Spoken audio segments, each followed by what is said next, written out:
Now, CNN's Anderson Cooper on assignment for 60 Minutes. Many of us have, at some point in our lives, dreamed of quitting our jobs very loudly and telling our bosses exactly what we really think. Very few of us ever do it.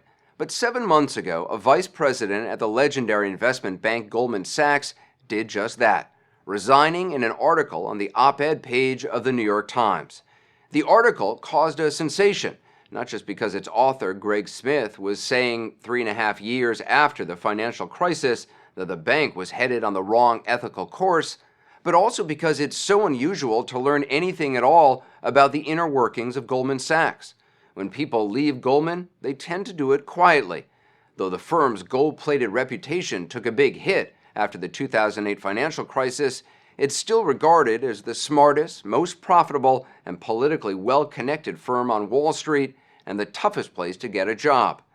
Now, on the eve of publishing a book about his experiences at Goldman, Greg Smith is talking for the first time about what led him to leave the firm and to do it in such a public way. The story will continue in a moment.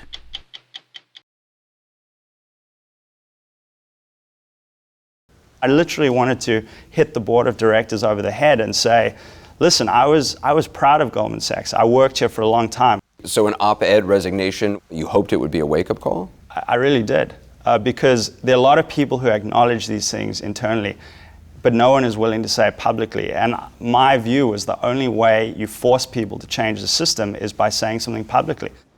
At the time he left Goldman Sachs, Greg Smith was 33 years old and making roughly $500,000 a year as a vice president, a mid-level position in the division of Goldman Sachs that trades securities for hedge funds, pension funds, and other big investors. He'd been at the firm for about 12 years and could hardly have scripted a more dramatic exit. Integrity, it is eroding, he wrote in the New York Times. The environment now is as toxic and destructive as I have ever seen it. It makes me ill how callously people talk about ripping their clients off. You know, this might be hard for people at Goldman Sachs to understand, but I loved the place. I put a lot of my heart and soul into it. I don't view it as a betrayal. I actually think the leaders of Goldman Sachs today don't have the long-run interests of the institution at heart. Did anybody within the firm know you were going to be leaving? No. So the first time many people within Goldman Sachs learned you were leaving was when they opened up the New York Times and saw this op-ed. Yeah, I mean, the idea of the op-ed was not to do any destruction. I think some people just aren't going to believe that.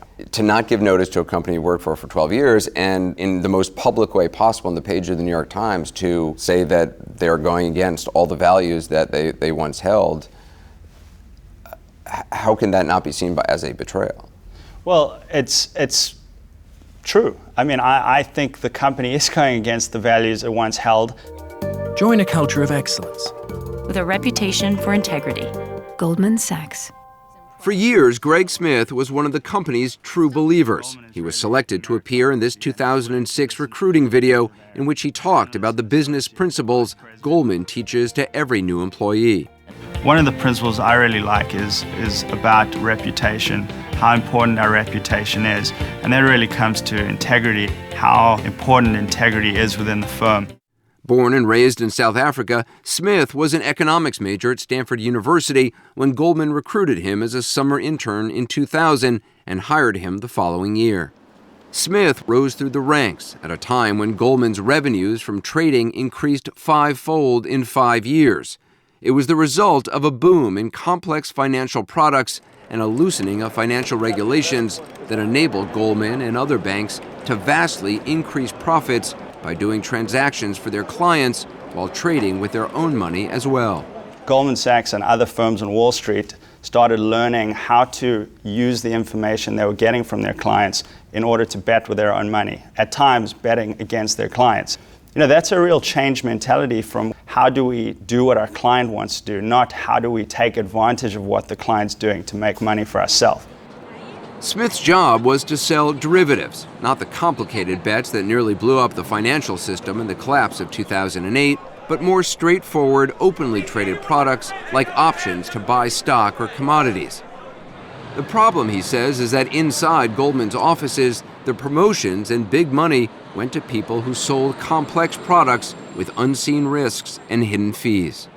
So what Wall Street will do is they will approach one of these philanthropies or endowments or teachers' retirement pension funds in Alabama or Virginia or Oregon, and they'll say to them, we have this great product that is going to serve your needs. And it looks very alluring to these investors, but what they don't realize is that up front, they're immediately paying the bank $2 million or $3 million because of their lack of sophistication. So they don't say to the client, the price you're paying for us to execute this trade is $1 million? That's a huge part of the problem, not at all. How can it be that the client doesn't understand what the bank is making? These are very complicated derivative securities, which takes a PhD in physics or in engineering to understand. And there are pension funds and mutual funds that represent people's 401ks and retirement savings that are trading the most complex instruments out there without fully understanding them. So did the people you work with want unsophisticated clients? Getting an unsophisticated client was the golden prize. The quickest way to make money on Wall Street is to take the most sophisticated product and try to sell it to the least sophisticated client. Smith says he first heard of a very sophisticated product called Abacus in 2010 when the SEC accused Goldman of misleading investors who bought it. Goldman paid a record $550 million fine to settle the charges. Goldman chairman Lloyd Blankfein was grilled about that deal and others by the Senate Subcommittee on Investigations. Committee Chairman Carl Levin wanted to know why clients should trust Goldman if it was recommending they buy securities that the company was betting against. You are betting against the very product you are selling, and you're just not troubled by it. I'm sorry, I can't endorse your characterization. CEO Blankfein and other Goldman executives testify that when the firm does certain types of transactions with institutional investors, it's understood that the company doesn't have the same responsibility it does when it's acting as a financial advisor. I was flabbergasted. What I can tell you is that's not what the client is thinking. The teacher's retirement fund who's coming to Goldman Sachs or Morgan Stanley is thinking that Goldman Sachs is one of the biggest, smartest banks in the world. The reason I'm coming to them is to get their advice on what to do. We wanted to hear what Goldman Sachs had to say, but after one off-camera meeting, we were told the firm wanted to see what was in Smith's book before giving an interview. The idea behind the triangular So we merger spoke with was Frank that Partnoy, a highly respected professor of law and finance at the University of San Diego and a former derivative salesman himself. He told us he didn't think it was fair to single out Goldman Sachs. If we look back and we look at Wall Street firms that were responsible for the financial crisis, the firms that in 2007 had these huge exposures to subprime mortgages, it's not Goldman Sachs. If every bank had been like Goldman Sachs, we would not have had a financial crisis. What about in terms of ethics? In terms of ethics, I think Goldman Sachs is regarded as among the most ethical banks. I'm not sure that says a lot on Wall Street. Wall Street ethics is a sort of oxymoron, but Goldman Sachs you can trust more than just about anyone else. Greg Smith was a vice president, a relatively junior position at Goldman Sachs. Why do you think it got so much attention, what he did? Because people who work at Goldman Sachs don't talk about working at Goldman Sachs. It's like Fight Club? It is a little bit, or maybe like the mafia, that people are reluctant to talk about what's happened there. It's a golden goose, and you don't shoot the golden goose. People there make a lot of money, and they don't want to talk about it. Smith says he grew even more disillusioned after the Senate hearings when he and a Goldman Sachs partner met in Asia with a major client, the head of one of the biggest funds in the world.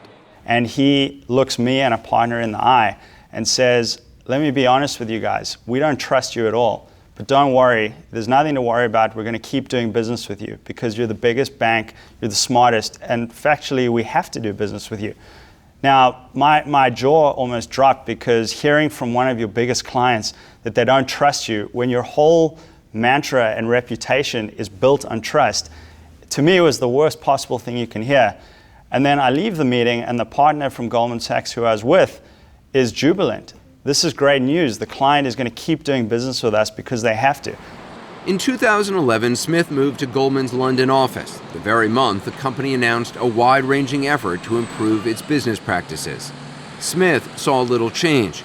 He says his co-workers in London repeatedly referred to their clients as Muppets, and not in the kind-hearted way their Sesame Street creators intended. In Europe, a Muppet is a term for someone you can manipulate, someone who is an idiot. So people at Goldman Sachs who you worked with used to call their clients idiots, essentially. All the time. Not to their face, but behind their back. You heard people you worked with talk about overcharging clients, bragging about it? Within week one, I met a junior guy who was 24 or 25 years old, and the first thing he told me was he just traded a sophisticated derivative with a Muppet client who paid the firm an extra $1 million because the client was so trusting that he didn't check the price with other banks. Now, you could think to yourself, is this some rogue guy who's just talking callously about clients? But his boss, who's a managing director, was sitting right next to him, nodding and chuckling along. The boss was laughing about it. Absolutely, they were both laughing about it. Off camera, Goldman executives told us they conducted an investigation after Smith's article came out and found no evidence of wrongdoing. The firm did show us one London email in which clients were referred to as Muppets, but pointed out there was no mention of ripping those Muppets off. Something that Goldman says is there are procedures in place where if you have concerns, you can raise a red flag, and you can even do it confidentially, and yet they say you didn't do that. Well, I spoke to 9 senior partners of the firm, people who had been partners since 2004. If anyone at Goldman Sachs says we were surprised by this, they shouldn't have been. Goldman says that you wanted $1 million in compensation, that you wanted a promotion, and you later learned that you were not going to get that, and that's what's behind this. I think that would be a criticism I would expect to hear from Goldman Sachs. Had they given you a promotion, had they given you $1 million in compensation, would you still have quit? Absolutely. I think a lot of people would find that hard to believe. Well, what I can say to you is, and this may seem stupid, but I didn't go to Wall Street purely to make lots of money. But I don't know anybody who's ever gone to Wall Street and not had the idea of making money foremost. I definitely wanted to make money, but I left because things had veered so far from what I actually believed was right that I could have just left and walked out and said nothing about it, but I would have felt that was not the right thing to do. How do you think what he's saying is going to be viewed on Wall Street? I think people at Goldman Sachs will breathe a huge sigh of relief. Relief? I think they'll read this book and they'll say, I thought there were going to be significant allegations of fraud, and there aren't. I guess one of the most troubling things that Smith is saying is that large pension funds, philanthropic institutions, they're being sold very complicated financial products that they don't even understand. Is that true? It is true. And it's a real problem for us right now, particularly in an environment where interest rates are so low. And these institutions call a Wall Street bank and say, we need something that will juice up our return. We need to make more money. And they're vulnerable when they do that. Now that his book, Why I Left Goldman Sachs, is finished, Smith told us he's not sure exactly what he'll do next. Why would any Wall Street bank in the future ever hire you?